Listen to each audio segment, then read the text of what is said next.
y el Hospital La Misericordia de Calarcá han iniciado un ciclo de capacitaciones para ver las guías de manejo del Ministerio de Salud y su actualización. Hoy la doctora Luisa Fernanda Sirve, ella es médico especialista en ginecobstetricia, nos va a dar una primera parte de lo que es prevención de las complicaciones de parto, de embarazo, parto y puerperio, y posteriormente para el próximo miércoles tendremos la segunda parte de la charla. Espero que estas actualizaciones pues, nos sirvan para todos como médicos y como enfermeras jefes. Muchas gracias. Inicia con ustedes la doctora Luisa Fernanda Querudín. Bueno, siéntese aquí.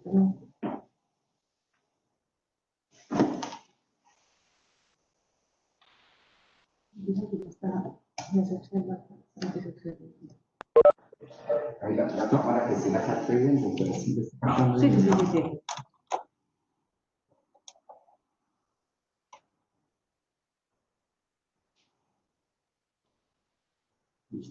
Listo.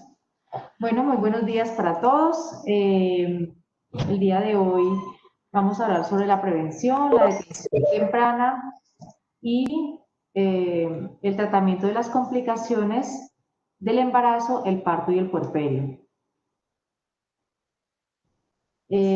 Bueno, esta presentación está a cargo pues de Cristian Camilo Coy, es el médico interno de la Humboldt, y Luisa Fernanda Querubín, quien les habla.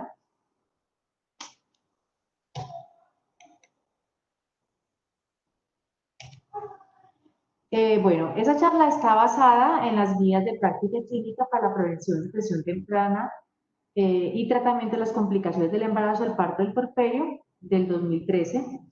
Es importante destacar que vamos a hacer la presentación en dos partes. Una parte inicial la vamos a hacer este miércoles y la otra parte la haremos el próximo miércoles, teniendo en cuenta lo extenso de esta guía de práctica clínica. Entonces aquí tenemos los grados de recomendación. Entonces tenemos el grado de recomendación A.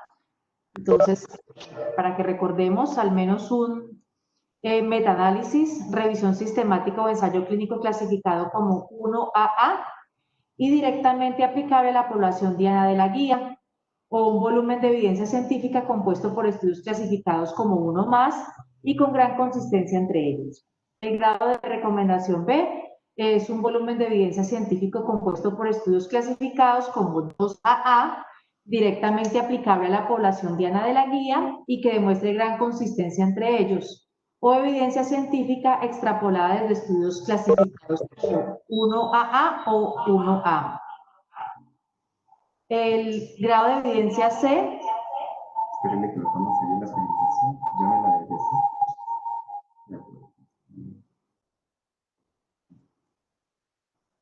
Compartir contenido. Pantalla 1.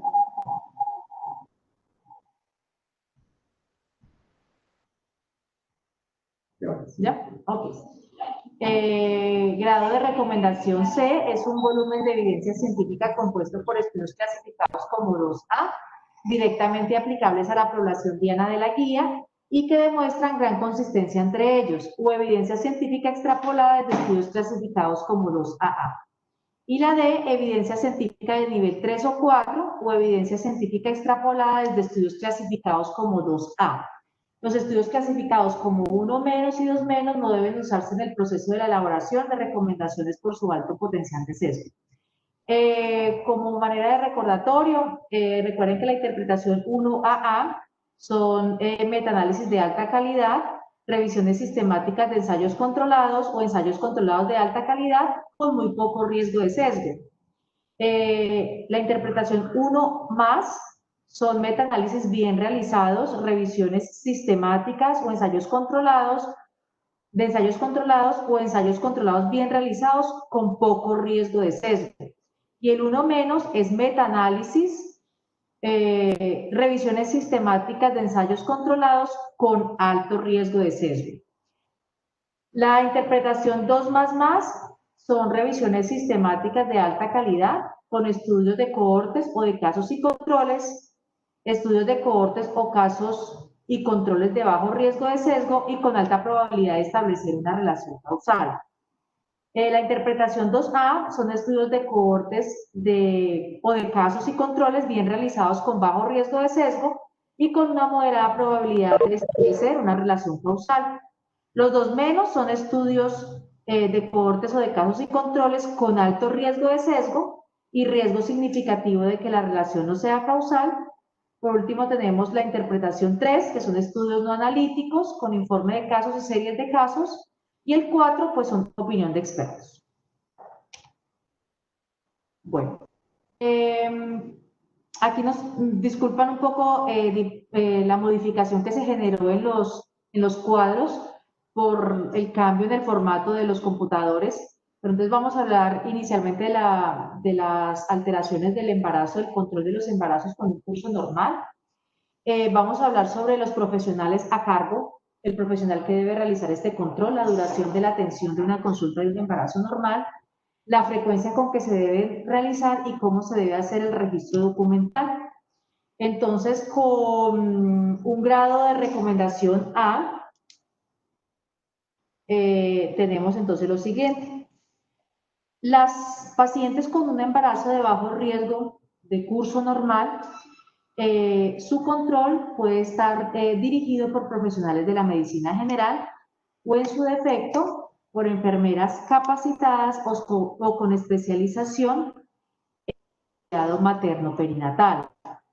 Las pacientes rutinariamente no deben ser valoradas por ginecólogos obstetras en un embarazo de curso normal. Solamente se recomienda que sean valoradas entre la semana 28-30 o entre la semana 34-36 para que puedan realizar una nueva valoración del riesgo.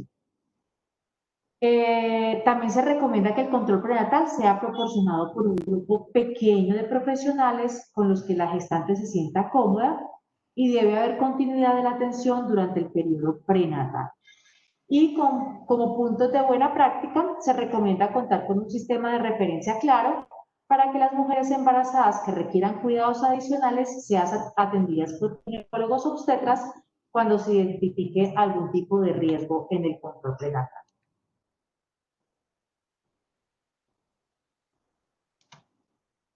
¿Cuánto debe durar la atención?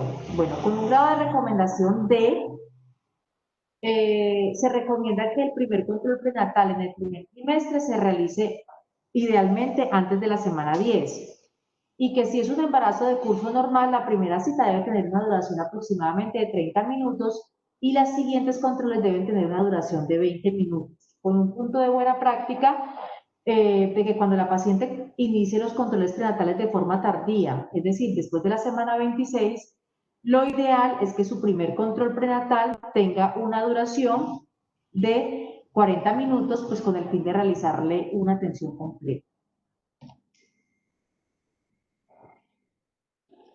Con un grado de recomendación B, si el control prenatal se inicia en el primer trimestre, para una mujer nulípara, con un embarazo de curso normal, lo ideal es que la paciente tenga en su programa 10 citas, mientras que si la paciente es multípara, con un embarazo de curso normal, tenga programado como mínimo 7 citas para el control.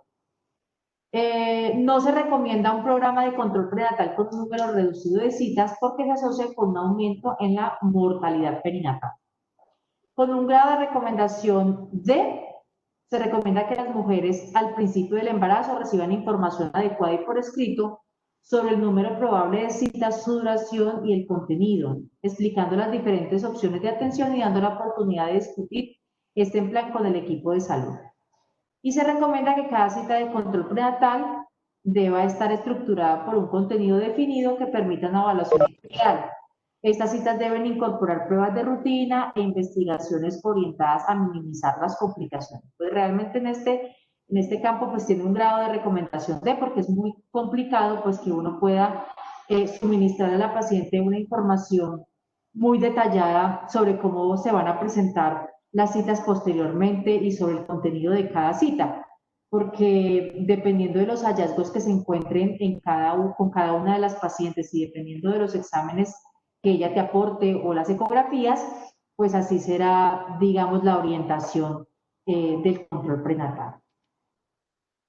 Con respecto al registro documental, con un grado de recomendación A, pues se recomienda que la historia clínica de control prenatal tenga los registros estructurados de maternidad y que los servicios de obstetricia ofrezcan un sistema que garantice que las pacientes porten los datos de su control prenatal, en este caso pues sería el carnet materno, y el cual está disponible y sea actualizado en cada cita. El punto de buena práctica: se sugiere la implementación de una lista de chequeo acorde con los objetivos de cada cita de control prenatal para que el médico pueda guiarse y pueda cumplir con cada uno de los objetivos del control. ¿Cómo se debe realizar la detención de riesgo en el control prenatal y cuál es la utilidad que tiene en las gestaciones de curso normal? Entonces, con un grado de evidencia A, se recomienda que las gestantes de bajo riesgo reciban en el momento de la inscripción al control prenatal y luego de cada trimestre una valoración del riesgo psicosocial. Si se identifica algún riesgo, pues entonces esta paciente debe remitirse a una consulta especializada para poder garantizarle la continuidad con el grupo a cargo de control. Con un grado de recomendación B, entonces se recomienda que en cada trimestre del embarazo la paciente gestante sea evaluado el estrés materno crónico, la ansiedad, los trastornos del sueño y el pobre apoyo de la red social. Se recomienda también identificar la depresión materna mediante un tamizaje trimestral durante el control prenatal, porque las mujeres con depresión durante el embarazo tienen mayor riesgo de parto pretérmino y de bajo peso al nacer. Y se recomienda evaluar el riesgo biológico y psicosocial en todas las gestantes mediante la escala de Herrera y Hurtado, con el objetivo de identificar aquellas gestantes que pueden continuar su control con enfermería y medicina general y cuáles pacientes pues requieren una valoración complementaria con el ginecólogo obstetra o con el grupo multidisciplinario, dependiendo de la clasificación no amerita. Bueno, ¿cuál es el manejo recomendado de aquellas pacientes que tienen antecedentes de cesáreas, de una cesárea en el control prenatal? Entonces, con un grado de evidencia de recomendación B, se recomienda que las mujeres con antecedentes de una cesárea discutan con el equipo de salud a cargo de su control, riesgos y beneficios que conllevan para ella y el recién nacido el parto vaginal comparado con una cesárea electiva. Este punto es muy importante, el que sigue, porque tiene un grado de recomendación A, de que es importante informarle a las mujeres que tienen antecedentes de una cesárea previa, que si se opta por una prueba de trabajo de parto después de la cesárea, la probabilidad de que tengan un parto vaginal es del 74%. Con un grado de recomendación D, se recomienda que el control prenatal de una mujer embarazada con antecedentes de cesárea sin otros factores de riesgo se realiza en una institución de baja complejidad. En la semana 32 debe ser remitida para valoración por ginecobstetra. Es importante porque tiene un grado de recomendación D, porque lo ideal sería que las pacientes con cesárea previa sean su parto, si va a ser parto vaginal normal, en este momento se realice en una institución que tenga alta complejidad. Bueno, con respecto a la información a la gestante durante el control del embarazo con un grado de recomendación B, tenemos que en el control del embarazo vamos a hablar sobre el ingreso al programa, hablar sobre el primer contacto con el profesional, vamos a hablar sobre qué se debe hacer antes de la semana 36 y cuál es la conducta de las pacientes después de la semana 31. Entonces ahí lo que vamos a hablar es las recomendaciones que nosotros como equipo de salud debemos brindar a esos pacientes dependiendo las semanas gestacionales que la doctora ya les mencionó, o en el ingreso al programa, en el primer contacto del profesional, y todas estas características que vamos a ver son las cosas que les vamos a decir a ella y todas tienen un grado de recomendación. Entonces, la información acorde a cada atención siempre es muy importante para darle a la paciente información que sea relevante para ella, y siempre debemos tratar de discutir las dudas que tenga la paciente y dar la posibilidad que ella pregunte acerca de sus dudas, brindándole pues a la paciente un ambiente tranquilo, un ambiente donde facilitemos la discusión con ella y donde podamos discutir con un grupo interdisciplinario, todas las dudas de la paciente. Entonces, al ingreso de la paciente al control prenatal, recordemos que lo mejor sería que la paciente ingrese al programa antes de la semana 10, entonces siempre debemos hacer consejería sobre nutrición y dieta, debemos hacer consejería sobre el tipo y frecuencia de ejercicio que la paciente tiene recomendado durante el embarazo, incluyendo los ejercicios del piso pélvico, que el curso de preparación para el embarazo, el parto y el puerperio, siempre dar educación sobre esto, problemas de salud mental, hacer detección de violencia intrafamiliar y hacer tamizaje de cáncer de cuello uterino. En el primer contacto, eso es al ingreso en el programa. En el primer contacto con el personal de salud se debe hacer consejería sobre estilos de vida saludables e incluir intervención sobre cesación del tabaquismo y las implicaciones del uso de drogas adictivas y el consumo de alcohol durante la gestación de la paciente. Antes o durante la semana 36 siempre debemos brindar información sobre preparación para el parto, incluyendo información sobre cómo manejar el dolor durante el trabajo de parto y planear el parto, enseñar signos para reconocer el inicio del trabajo de parto, muy importante para que no tengamos los servicios de urgencia saturados a la semana 37, cuidados del recién nacido, cuidados postnatales y planificación familiar. Este punto de planificación familiar, recuerden que todos estos tienen grados de recomendación B, pero es importante hacer hincapié en él debido a que recordemos que aquellas que vayan a cesárea y tengan la carta o el consentimiento pues para la realización del pomero y se les pueda realizar durante la cesárea o si no, pues para después. Y la información que vemos en la semana 38 es y los controles posteriores es proporcionar a todas las mujeres información sobre las opciones para el manejo del embarazo prolongado. Entonces estamos hablando de inducción o cesárea dependiendo pues la indicación.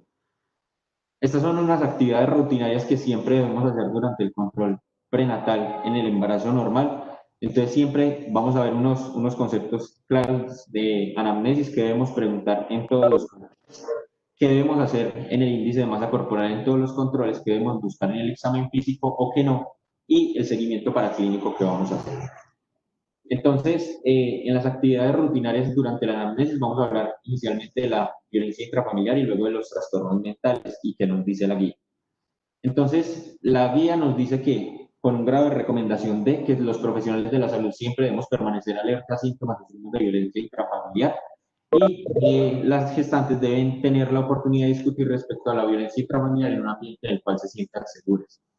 Un punto de buena práctica clínica es que durante este interrogatorio sobre violencia intrafamiliar, hagamos 3 preguntas. La primera es: ¿durante el último año fue golpeada, bofeteada, pateada o lastimada físicamente o de otra manera? La otra es: ¿desde que está embarazada ha sido golpeada, bofeteada, pateada o lastimada físicamente de alguna manera? Y durante el último año fue forzada a tener relaciones sexuales.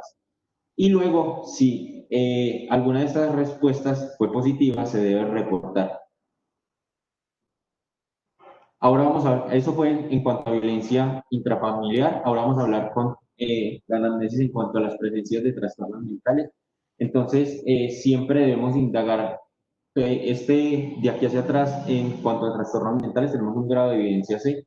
Si al inicio del control prenatal debemos indagar antecedentes relevantes de trastornos mentales y si hay sospecha de una enfermedad mental grave, se debe garantizar atención en un servicio hospitalizado de salud mental. En el primer control prenatal, en la semana 28 y en la consulta de puerperio, se deben identificar riesgo de depresión postparto mediante 2 preguntas. La primera pregunta es: ¿durante el mes pasado se ha sentido triste, deprimido, sin esperanza? Y la segunda pregunta es: ¿durante el mes pasado ha permanecido preocupada por tener poco interés o placer por las cosas de uso de su vida cotidiana? Y hay una tercera pregunta que se debe realizar en caso de obtener una respuesta positiva en alguna de las anteriores, y es si siente que necesita ayuda. Y en las pacientes que se detecte alto riesgo de depresión postparto, se debe garantizar una intervención en el postparto inmediato con un grado de evidencia A. Entonces, ahora vamos a ver las actividades rutinarias relacionadas con el índice de masa corporal. Entonces, con un grado de evidencia B, se recomienda que se registre el índice de masa corporal en la gestante en la cita de inscripción al control prenatal y con base en este establecer las metas de ganancia de peso durante la gestación de acuerdo a los siguientes parámetros. Entonces recordemos que las pacientes que empiezan con un IMC de 20 kilogramos por metro cuadrado deben tener una ganancia entre 12 a 18 kilos, con un IMC entre 20 y 24.9, una ganancia entre 10 a 13, perdón, con un IMC entre 25 y 29.9, una ganancia entre 7 a 10 kilos, y un IMC mayor a 30, una ganancia apenas entre 6 y 7 kilos. En las pacientes que tienen un IMC por debajo de 20 kilogramos por metro cuadrado, se debe remitir esta paciente a alto riesgo debido a que tienen una alta probabilidad de parto pretérmino. Entonces, estos pacientes tienen que ir a manejo nutricional. Y ahorita vamos a ver más adelante cuáles son las recomendaciones del ministerio acerca del manejo nutricional. Si la inscripción al control prenatal es tardía, o sea, después de la semana 16 y 18, se recomienda registrar el IMC pregestacional y con base en este establecer las metas de ganancia de peso durante la gestación. Y se recomienda realizar seguimiento de la ganancia de peso en cada uno de los controles prenatales, con un grado de evidencia también B.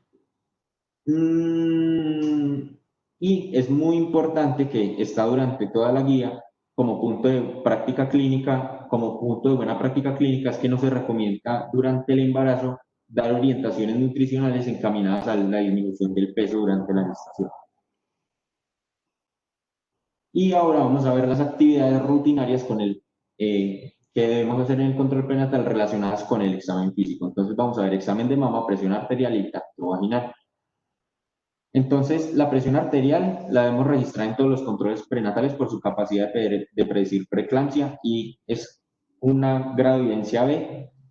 El punto de buena práctica clínica nos dice que la presión arterial la debemos medir con la paciente sin ropa apretada, asegurar que el brazo esté relajado y con un nivel, un nivel de apoyo del corazón, usar el manguito de tamaño apropiado para la paciente, inflar el brazalete por encima de 20 a 30 milímetros por encima de la presión arterial sistólica palpada. Se debe dejar que la columna disminuya lentamente a razón de 2 milímetros de mercurio por segundo por latido y se debe medir la presión diastólica hasta la desaparición de los sonidos, 5 de los ruidos de corcovio. Un grado de evidencia A, no se recomienda el examen prenatal rutinario de las mamas, es decir, no en todos los controles debemos examinar la mama porque no hay evidencia que sea efectiva en la promoción de la lactancia materna, la detección de cáncer de mama o la satisfacción materna en el control prenatal. Y en ausencia de indicación clínica con un grado de evidencia no se recomienda realizar evaluación cervical digital repetida o tacto vaginal porque no ha demostrado ser efectiva en determinar la edad gestacional ni predecir el parto pretérmino o determinar la desproporción cefalopélvica en las pacientes. Ahora vamos entonces con el seguimiento paraclínico del embarazo con el concurso normal. Entonces vamos a tener dos opciones, un seguimiento imaginológico, un seguimiento mediante laboratorio clínico. En cuanto al seguimiento imaginológico, vamos a ver estudios ecográficos, estudio con Doppler, monitoría fetal y perfil biofísico. Y en el seguimiento ecográfico vamos a hablar de dos puntos que son crecimiento fetal y alteraciones fetoplacentarias. En cuanto a la determinación del crecimiento fetal, con un grado de evidencia B se recomienda la medición rutinaria de la altura obtenida en todas las consultas de control prenatal, preferiblemente por el mismo profesional de la salud para disminuir la variación interobservador. Recuerden que en uno de los puntos anteriores dijimos que los grupos preferiblemente deben ser grupos compuestos por pocas personas con la finalidad de que el mismo evaluador pueda ver la misma paciente. Y con un grado de recomendación B se recomienda el uso de ecografía obstétrica cuando la altura uterina es menor del percentil 10 o mayor del percentil 90. En cuanto a la evaluación ecográfica,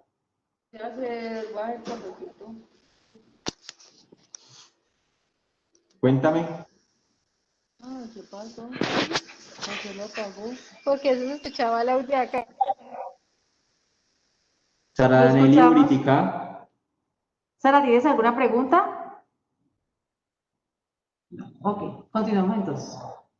Entonces, en cuanto a la medición, la forma de calcular el peso por ecografía, se recomienda por un grado de evidencia que se utilice la fórmula de Haldor 4 incluida en el software de la mayoría de equipos ultrasonográficos.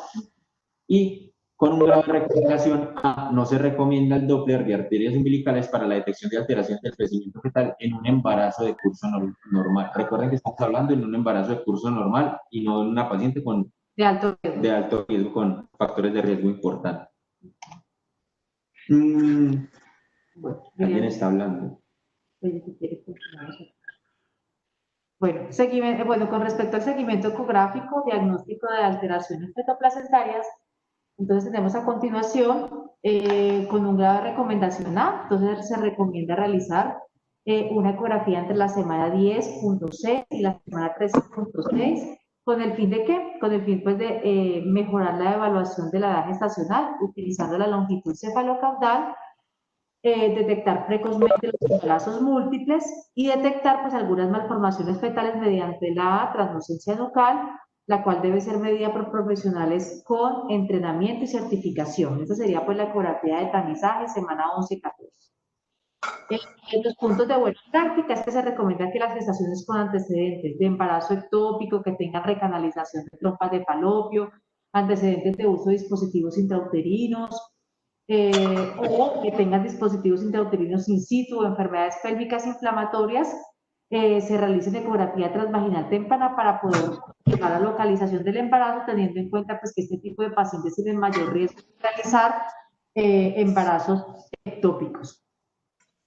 Con un grado de recomendación A, se recomienda pues utilizar de forma rutinaria una ecografía anatómico. Esta ecografía debe ser realizada por personal entrenado, por personal certificado, que es la ecografía que se realiza entre la semana 18 y la semana 23.6, con el fin de detectar algún tipo de anomalías estructurales en el feto.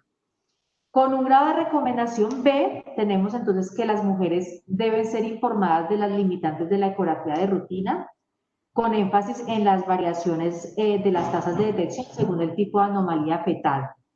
Que es importante también tener presente que el índice de masa corporal de la mujer y la posición del feto en la exploración son fundamentales para poder tener una mejor visualización de las alteraciones, que las pacientes obesas con grandes panículo adiposo muy abundante, pues son pacientes que se les dificulta más a los ecografistas, independientemente de la experiencia que tengan, para poder visualizarlos. Que también hay algunas posiciones de los bebés en donde limitan la evaluación de algunas estructuras en la ecografía de detalle y que por ende hay ocasiones en que requieren controles posteriores de dichas controles posteriores para repetir la ecografía y poder evaluar este tipo de órganos que no se evalúan por la posición del bebé. Y no se recomienda la ecografía rutinaria después de la semana 24 de gestación en gestantes con embarazo de curso normal, pues no hay evidencia de que la ecografía de rutina en tercer trimestre de la gestación mejore los resultados perinatales y puede, por el contrario, aumentar el número de cesáreas no indicadas. Este con un grado de recomendación B. Bueno, continuando pues con el seguimiento imagenológico de estudios Doppler en un embarazo con curso normal, no se recomienda el Doppler como había hablado el doctor Cristian, no se recomienda el Doppler de arterias umbilicales para la detención de alteraciones de crecimiento fetal en el embarazo de curso normal y no se recomienda el uso rutinario del Doppler de arteria umbilical solo o en combinación con el Doppler de arteria uterina en gestaciones con embarazo de curso normal, pues no se ha encontrado ningún beneficio materno fetal o fetal asociado, con un grado de recomendación B para ambas. No se recomienda el uso rutinario de la monitoría fetal sin estrés en pacientes con embarazo de curso normal, pues no se ha encontrado ningún beneficio materno o fetal asociado. Esto es importante porque tenemos la costumbre pues, de realizar monitoreos fetales muy seguidos, semanales incluso después de la semana 36, y realmente la sensibilidad del monitoreo pues no es muy alta y entonces eso puede cambiarnos fácilmente la conducta de una paciente. Entonces no se recomienda el monitoreo fetal rutinario en pacientes con embarazos normales. Y también, eso es importante, que no se recomienda el uso rutinario de perfil biofísico fetal en pacientes con embarazo de curso normal, pues no se ha demostrado ningún beneficio materno o fetal asociado. De todas maneras, es un grado de recomendación C. Sin embargo, tenemos presente que esta guía es una guía del Ministerio del 2013 y que actualmente pues hay metaanálisis que han demostrado que el perfil biofísico debe realizarse en aquellas pacientes que por X o Y motivo tengan alguna alteración a nivel de monitoreo fetal que haya sido enviado por pues alguna justificación médica y que ese monitoreo fetal esté alterado, entonces esa paciente tiene recomendación para hacer perfil biofísico fetal. Otra indicación de perfil biofísico fetal es que la paciente esté en semana 41 y yo necesite definir digamos, la permanencia o no del embarazo y la vía del parto. Entonces, ahí podemos utilizar el perfil físico, pero no es un examen que se hace de rutina y más en pacientes con embarazos de curso normal. Con respecto a los laboratorios clínicos en el embarazo normal, entonces tenemos dos tipos de paraclínicos, los que se utilizan para el tamizaje de infecciones y los que se utilizan para el tamizaje de patologías. Entonces, en el embarazo de curso normal no se recomienda la realización de tamizaje rutinario para citomegalovirus y esto tiene un grado de recomendación B. Y con respecto pues, al citomegalovirus en el embarazo normal, la consejería para prevenir las infecciones por citomegalovirus en el embarazo se consideran medidas tales como asumir que todo niño menor de 3 años puede tener citomegalovirus en orina y en saliva, lavado de manos con jabón y agua, limpiar los pañales, manipular la ropa sucia con alimentos del niño, limpiarle la nariz o la saliva, manipular juguetes, chupos o cepillos de dientes que hayan estado en contacto con su saliva, no compartir vasos, platos, utensilios, cepillos de dientes o alimentos, no besar al niño en la boca o cerca a la boca, no compartir toallas o paños con el niño y no dormir en la misma cama con el niño, sin embargo, eso tiene pues un grado de recomendación C. Entonces, en cuanto al mensaje de VIH en el embarazo de curso normal, la guía recomienda que el diagnóstico presuntivo del virus de inmunodeficiencia humana se realice con prueba rápida o ELISA convencional de tercera generación en la cita de inscripción al control prenatal y en el tercer trimestre, ya que una intervención pues oportuna y adecuada puede reducir la transmisión de madre a hijo y tiene un nivel de evidencia A. En mujeres con 2 resultados reactivos de la prueba presuntiva se recomienda confirmar el diagnóstico de VIH con una prueba de Western blot con un grado de evidencia A. Y en cuanto a las consideraciones del VIH, cada centro de atención debe disponer de un sistema de referencia adecuado para garantizar que estas mujeres diagnosticadas con VIH sean atendidas por un equipo de especialistas adecuado con un grado de evidencia D. Y las mujeres que se nieguen a tamizaje de VIH deben seguir recibiendo una atención prenatal óptima y sus argumentos deben quedar documentados en la historia clínica con un grado de evidencia C. Obviamente, estas mujeres que se niegan a la tamización de VIH siempre debemos promover la realización de ella durante cada uno de los controles prenatales.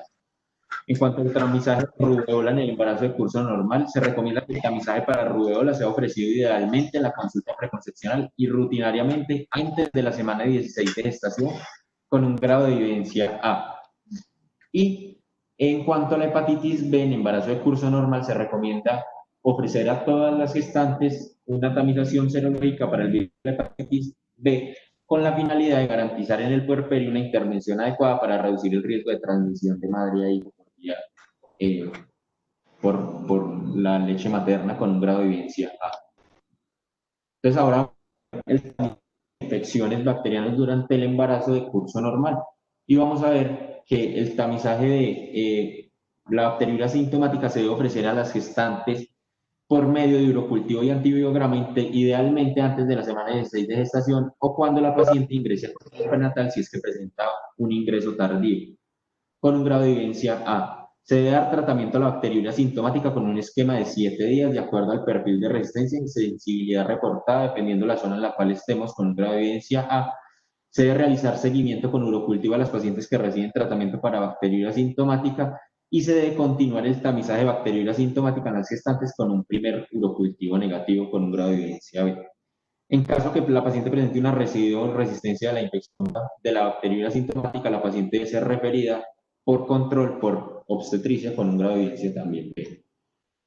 En el tamizaje para vaginosis bacteriana en embarazo de curso normal, entonces la guía dice que no se recomienda ofrecer a las mujeres embarazadas asintomáticas tamizaje para vaginosis bacteriana, ya que la evidencia muestra que en embarazos de bajo riesgo no hay efecto beneficio del tratamiento sobre el parto pretérmino o la ruptura prematura de membranas ni otros resultados adversos en el embarazo con un grado de evidencia A. Es decir, no debemos mandar prótesis de flujo vaginal a todas las pacientes embarazadas, sino aquellas que estén sintomáticas o que presenten una alteración que nos haga pensar que tienen una infección vaginal.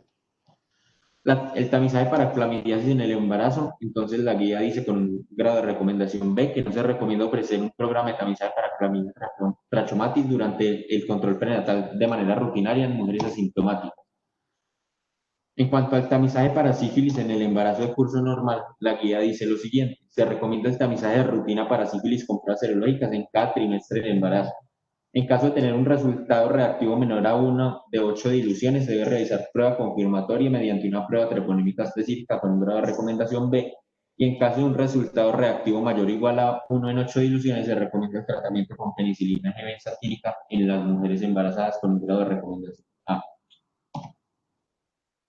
En cuanto al tamizaje para el estreptococo del grupo en el embarazo de curso normal, entonces la guía dice que se recomienda realizar el tamizaje de rutina de estreptococo del grupo B durante la semana 35 a 37 de gestación con cultivo rectal y vaginal con un grado de recomendación B. Y si se detecta, y lo otro que dice la guía en cuanto a el estreptococo del grupo B es que si se detecta el estreptococo en un urocultivo tomado en el último trimestre, se recomienda igual dar tratamiento intraparto sin necesidad de realizar el tamizaje.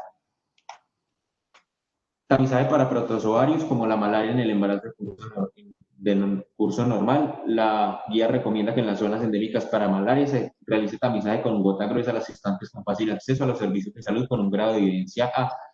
Y en aquellas pacientes que están en zona endémica pero tienen difícil acceso a los servicios de salud, se recomienda que se haga un tratamiento intermitente con 3 dosis de sulfadoxina y pirimetamina a la semana 26, 32 y cerca de la 36 con un grado de evidencia B. Y desde el comienzo del embarazo hasta el puerperio se recomienda tomar medidas preventivas específicas para prevenir la infección por malaria, como los mosquiteros medicados, entre otros. En cuanto al tamizaje de parasitismo intestinal, entonces la guía con un grado de recomendación B dice que no se debe realizar tamizaje rutinario de parasitismo intestinal en las gestantes que se encuentran asintomáticas. Ahora vamos a ver los tamizajes de las patologías más importantes durante la gestación. Entonces, en cuanto al tamizaje de la anemia, la guía de práctica clínica lo que recomienda es que se realice un tamizaje en todas las gestantes con embarazo de curso normal, con una hemoglobina y un hematocrito, pues obtenido de un hemograma completo en el momento de la inscripción al control prenatal, así como en la semana 28 con la finalidad de poder tener el tiempo suficiente para hacer el tratamiento de la anemia con B. Y se recomienda que los niveles de hemoglobina menores o inferiores a 10 o su equivalente en hematocrito sea ajustado al nivel del mar, sean objeto de investigación y tratamiento con suplencia de hierro. Es decir, una paciente con una hemoglobina menor a 10 debe ser estudiada, aparte de manejada con hierro. Consideraciones en cuanto al tamizaje para anemia en embarazo con curso normal. ¿Eso fue lo que ya dijimos? Sí. Entonces, en las pacientes, el tamizaje para diabetes gestacional en el embarazo de curso normal, entonces la guía recomienda, que en todas las gestantes se realice la prueba de tamizaje de un paso de la Asociación Internacional de la Diabetes en el embarazo, con 75 gramos de glucosa entre la semana 24 y 28, teniendo en cuenta que los valores normales son basal menor a 92, a la hora menor a 180 y a las 2 horas menor a 153, con un grado de recomendación B. Y se recomienda el tamizaje, o sea, no se recomienda, perdón, ahí quedó una parte borrada, no se recomienda el tamizaje de diabetes gestacional usando glicemia basal o uroanálisis para la detección de glucosa con un grado de evidencia B. Bueno, las consideraciones respecto al tamizaje para diabetes gestacional en el embarazo con curso normal, entonces con el fin de facilitar que la gestación tome decisiones acerca de la prueba para descartar diabetes gestacional, se recomienda que esta sea advertida de que en muchas mujeres la diabetes gestacional responde a cambios en la dieta y el ejercicio, que algunas mujeres entre el 10 y el 20% necesitan hipoglicemiantes orales o insulina si la dieta y el ejercicio no son efectivos para el control de la diabetes gestacional. Si la diabetes gestacional no es detectada o controlada, hay un pequeño riesgo de tener complicaciones durante el parto, como es la distocia de hombros, y un diagnóstico de diabetes gestacional obliga a incrementar la monitorización e intervenciones durante el embarazo y el parto.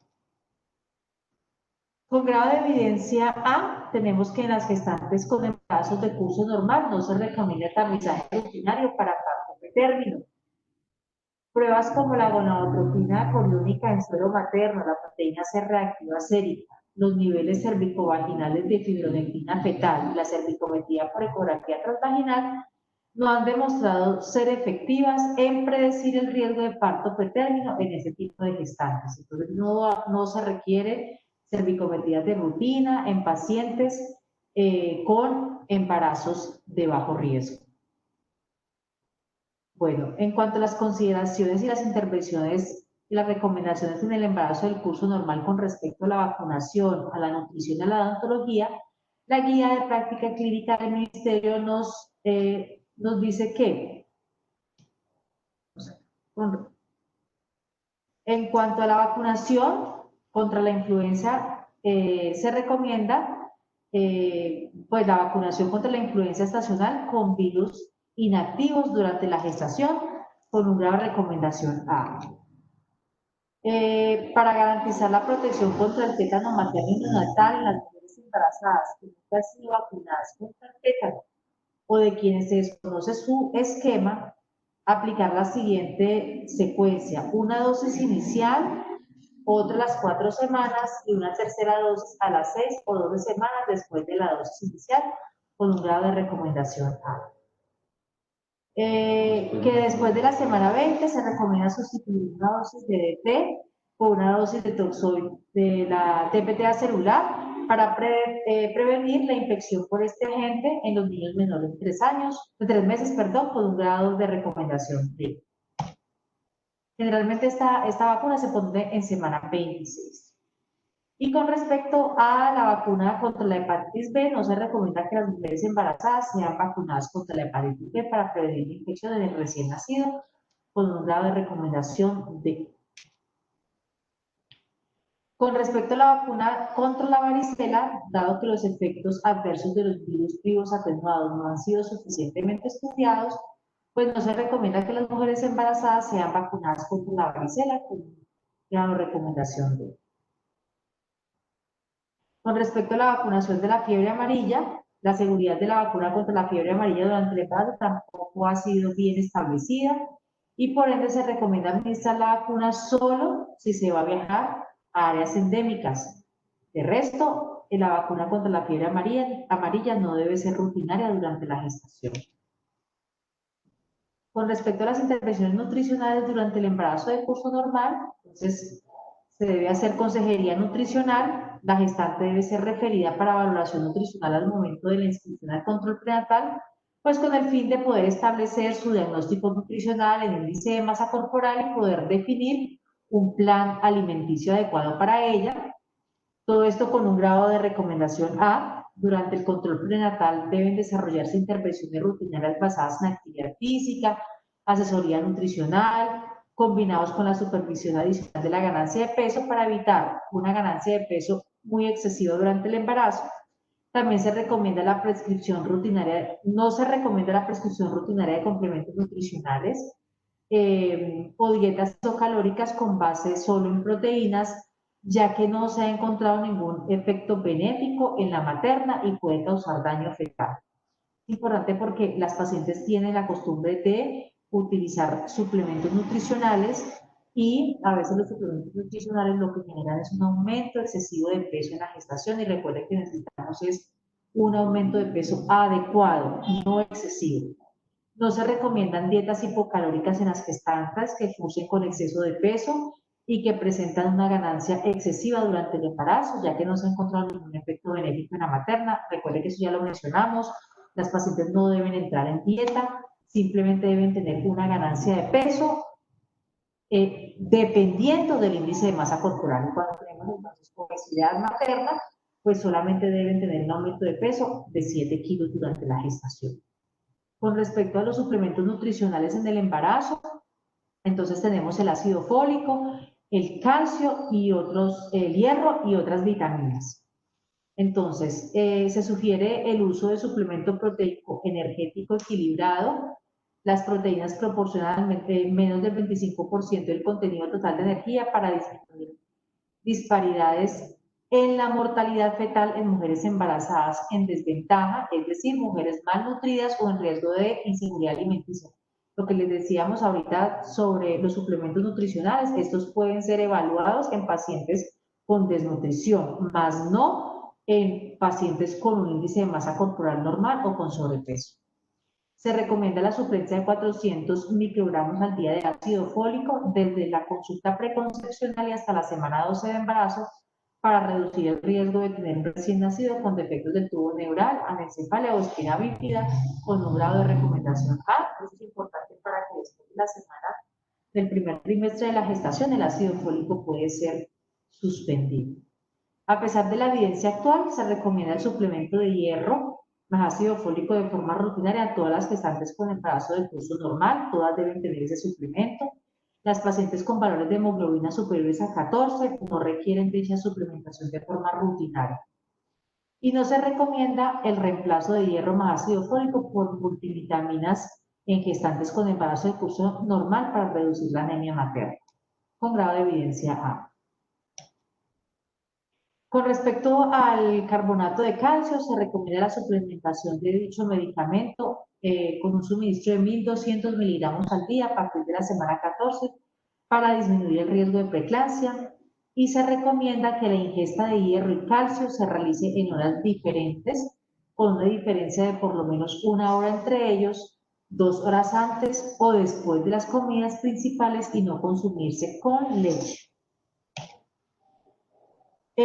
Con respecto a las otras vitaminas, no se recomienda la suplementación de vitamina D en el control prenatal de gestantes de bajo riesgo y no se recomienda la suplencia con vitamina A en el control prenatal de gestantes de bajo riesgo. Solamente se recomienda la suplementación de vitamina D en aquellas pacientes que son pacientes gestantes mayores que tengan niveles de vitamina D bajos, entonces se recomienda 2.000 unidades internacionales diarias. Con respecto al control odontológico, se recomienda que al momento de la inscripción del control prenatal, la gestante sea referida para evaluación por odontología con el fin de recibir asesoría de higiene oral, establecer su diagnóstico de salud oral y definir plan de manejo. Eso es un grado de recomendación A, porque recuerden que todas las enfermedades periodontales pueden eliminar amenazas de aborto o amenazas de parto pretérmino. No se recomienda el tratamiento rutinario de la enfermedad periodontal como medida para disminuir la incidencia de parto pretérmino para bajo peso al nacer, disminución del crecimiento, ruptura prematura de las membranas con una evidencia de recomendación A. En cuanto a las recomendaciones maternas en el embarazo de curso normal, vamos a ver algunas recomendaciones generales que se les deben dar a las pacientes. Entonces, vamos a hablar inicialmente del bienestar fetal y las recomendaciones que se le deben dar a la madre. Entonces, no se recomienda que nosotros como personal de salud le digamos a las pacientes con un embarazo de curso normal monitorizar los movimientos fetales de rutina utilizando límites de alarma específicos, ya que no mejora los resultados perinatales y se asocia con un incremento de la ansiedad materna con un nivel de evidencia. Si la paciente gestante percibe que el patrón de movimientos fetales ha disminuido después de la semana 28, se recomienda instruirla en guardar reposo de cúbito lateral y concentrarse en los movimientos fetales por 2 horas. Si no percibe 10 o más movimientos discretos en ese periodo, la gestante debe inmediatamente acudir al servicio de urgencias con un nivel de evidencia C. En cuanto a los viajes en el embarazo, entonces se recomienda que las mujeres embarazadas todas sean informadas sobre el uso correcto del cinturón de seguridad durante la gestación con un grado de evidencia B. Y la guía dice que si, aunque no es claro el riesgo adicional que se genera por estar embarazada, hacer viajes aéreos de larga distancia podría asociarse con un aumento del riesgo de trombosis venosa. Entonces se recomienda que el mejor momento para viajar sea entre las semanas 14 y 28 de gestación, tomando algunas medidas que eviten la deshidratación y garanticen la movilidad corporal, con un grado de evidencia B. Y se recomienda que el personal de salud informe a las gestantes de los riesgos de viajar en automóvil o en avión y que tomen las decisiones en conjunto, como un punto de buena práctica clínica. En cuanto a la actividad laboral en el embarazo, entonces se recomienda que las mujeres gestantes sean informadas que no tienen contraindicación para continuar con su actividad laboral durante su embarazo con un nivel de evidencia C. Y siempre, como punto de buena práctica clínica, se recomienda evaluar individualmente la ocupación de la mujer durante el embarazo para de esa manera identificar a aquellas con un mayor riesgo. En cuanto a la promoción de la lactancia materna en el embarazo, de curso normal, entonces debemos siempre ofrecer educación sobre lactancia materna a todas las pacientes gestantes desde su primer control prenatal, incluyendo técnica y buena práctica que ayude a la mujer a tener éxito de la lactancia, tal como lo dice la UNICEF y el Ministerio de Salud y Protección Social con un grado de evidencia B.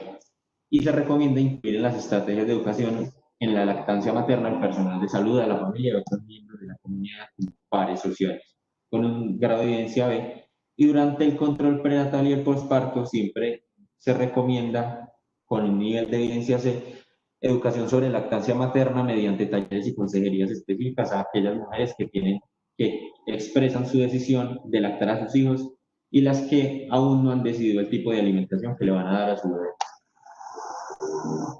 Ahora vamos a ver el manejo de signos y síntomas en el embarazo y los signos de alarma que vamos a dar a las pacientes.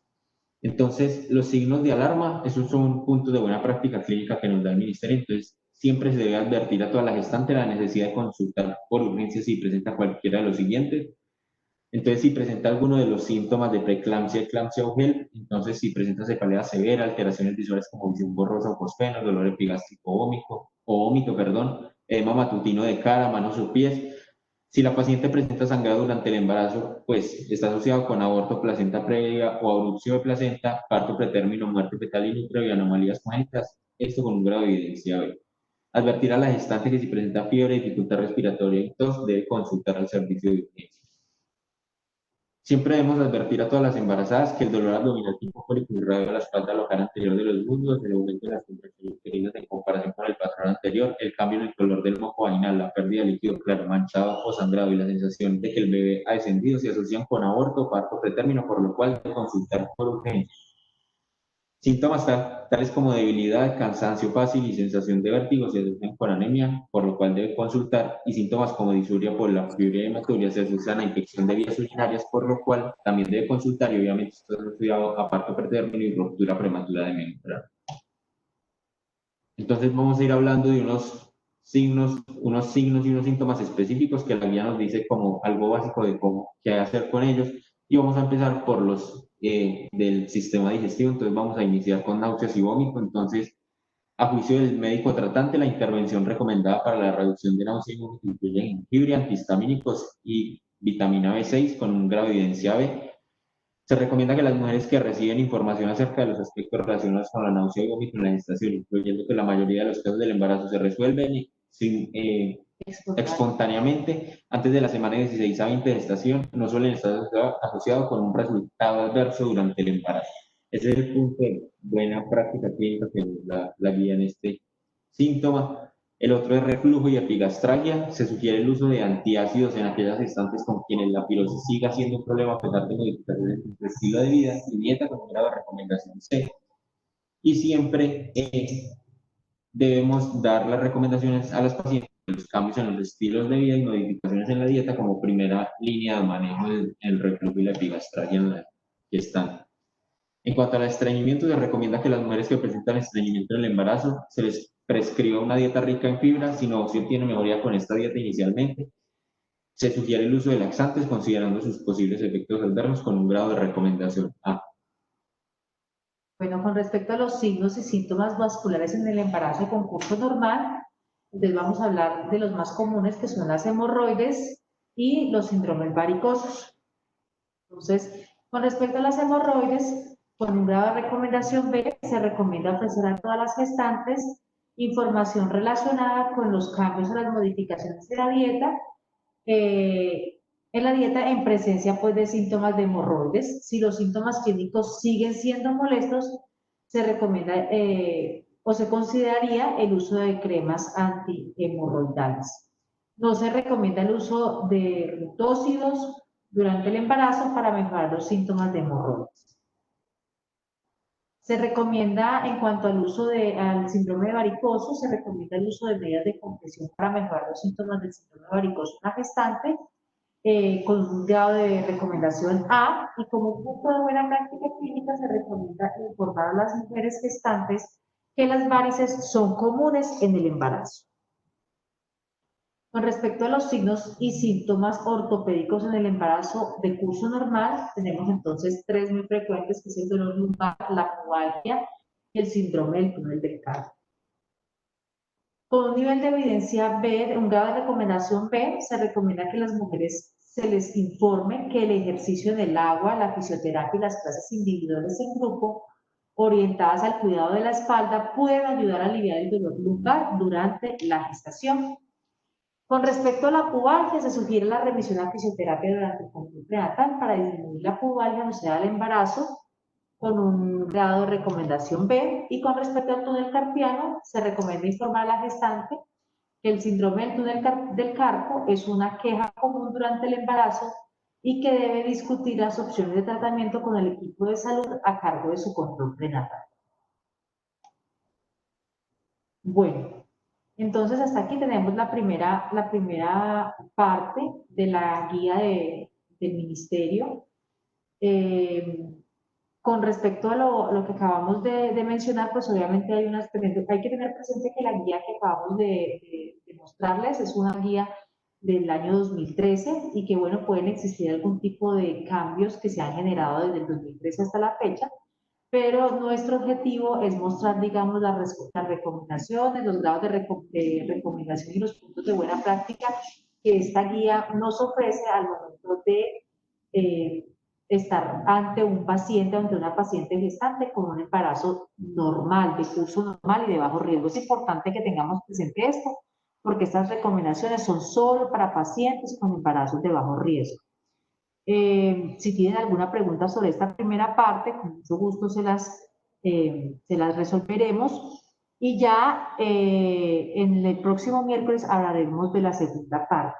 Es una guía bastante extensa y no queremos pues como que se cansen mucho con respecto a la información que les acabamos de suministrar.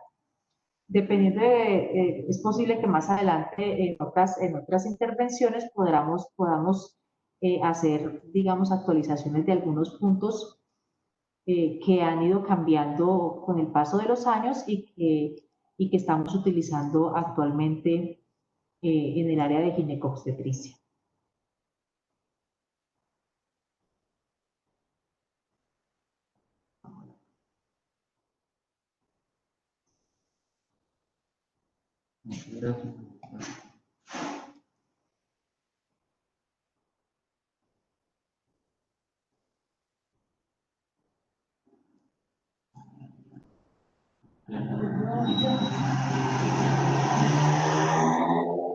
Bueno, si no tenemos ninguna pregunta con respecto al tema que acabamos de ver, entonces los esperamos el próximo miércoles para que podamos hablar sobre la segunda parte de la guía.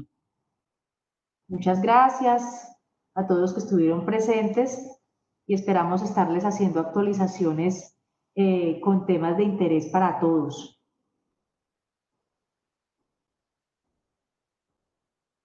Recuerden que el link va a estar habilitado para que entren en horarios establecidos, que ya se les mandó la información al WhatsApp para que puedan entrar en diferido a las charlas.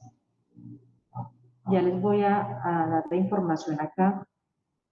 Se repetirá en diferido mañana jueves 13 de agosto de 7 a.m. a 9 a.m., de 3 p.m. a 5 p.m. y de 7 p.m. a 9 p.m. con el mismo link. Bueno, muchas gracias.